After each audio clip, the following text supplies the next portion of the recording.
हैं तो नमस्कार, जींद टाइम्स में आप सभी का स्वागत है। फिलहाल जींद की जेल के बाहर खड़े हैं अनीस खटकड़। 31 दिनों से जेल के अंदर है, आमरण अनशन पर है और उनसे मिलने के लिए भारतीय किसान यूनियन से गुरनाम सिंह चड़ूनी जो है वो यहाँ पर पहुंचे हैं। उनसे बात करते हैं किस तरह की बात हुई है और क्या उनसे बात हुई है उसके स्वास्थ्य को लेकर। गुरनाम जी, सबसे पहले तो जींद टाइम्स में आपसे का स्वागत है आपका।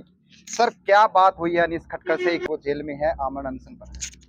उनसे मिलने आए थे, जानने आए थे कि क्या प्रॉब्लम है, कोई जेल की तरफ से तो नहीं है, क्या प्रॉब्लम है।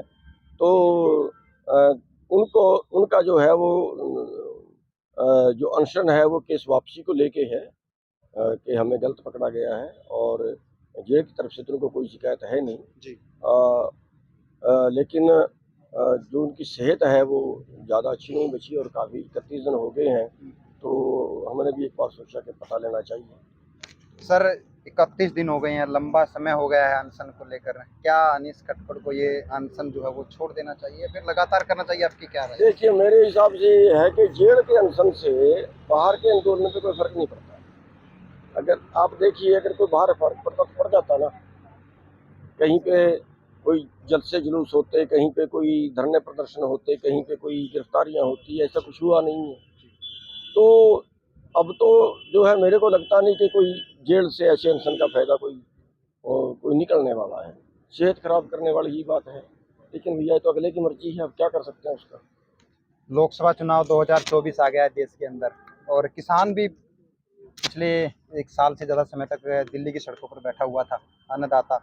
अब क्या किसान उससे दर्द का, उस किसान आंदोलन की आग को लेकर वोट डालेगा या वोट की चोट से इस सरकार को बाहर करने का काम करेगा या फिर कुछ और ही होगा? देखिए, बीजेपी के तो किसान वर्ग खिलाफ ही रहेगा।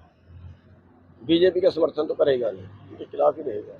लेकिन सवाल एक है कि किसान का इस हालत में जहाँ तक पहुँचाने का सवाल है, उसके जिम्मेवार अकेली बीजेपी भी नहीं है।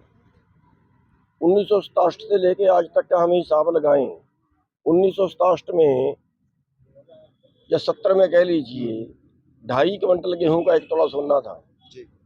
आज 30 क्विंटल गेहूं का 1 तोला सोना है। तो इसकी कोई अकेली बीजेपी जिम्मेवार नहीं है।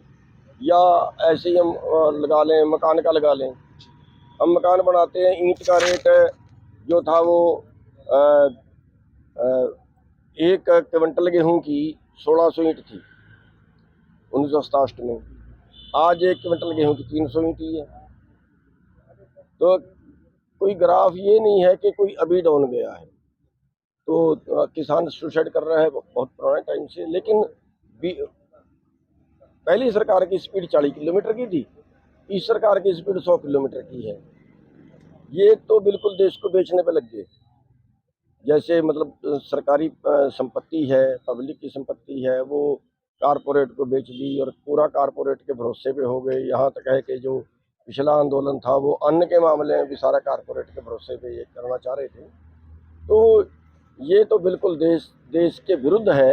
बल्कि मैं तो ये कहूँगा कि ये देश के एंटी चल रही है। गुरनाम जी, आप कह रहे हैं कि संपत्ति बेच दी है देश की, रेल हो या फिर कुछ और कह रहे हैं आप, लेकिन कुछ बीजेपी के नेता ये कहते हैं कि सबूत दिखाओ। क्या अब बेच दिया, क्या नहीं बेच दिया, उसका सबूत दिखाओ। ये तो बड़ी अजीब सी बात कर दी आपने कि उसके सबूत दिखाओ। उसके सबूत तो सारे कागजों में है, सारी खबरें हैं, सारे उसके कागजों में बेची है, कोई फ्री नहीं बेची है, कागजों में बेची है वो। और फिर भी अगर वो ये कहें कि सबूत दिखाओ, फिर तो उनको वो अंधभक्ति कह सकते हैं। अब अंधभक्तों जिसकी आंखें ही नहीं देखने वाली, वो देखेंगे क्या? गुरनाम जी, आज जींद में अनीस से मिलने आए हैं, कैसा स्वास्थ्य है, ठीक है, नहीं है, किस तरह का? नहीं, सेहत खराब है, सेहत अच्छी नहीं है जी। और सरकार को उसके बारे में जल्दी सोचना चाहिए। अगर और ज्यादा समय तक अनीस खटकड़ को जो है जेल के अंदर रखा जाता है तो भारतीय किसान यूनियन का क्या रुख रहेगा?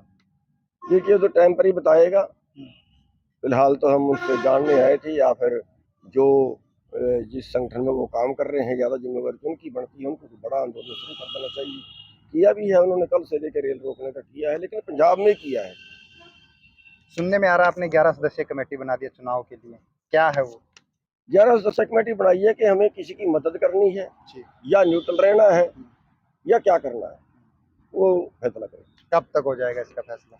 जैसे ही सारे कैंडिडेट खड़े हो जाते हैं तो उसके बाद उसका फैसला करें। ये थे हमारे साथ भारतीय किसान यूनियन से गुरनाम सिंह चडूनी। इनका कहना है कि अनीस खटकर की जो तबीयत है वो अच्छी नहीं है, वो खराब है, सरकार को उसके बारे में सोचना चाहिए। लेकिन वहीं निकल कर एक सामने बात ये भी आ रही है कि इन्होंने 11 सदस्यीय जो है कमेटी का गठन कर दिया है।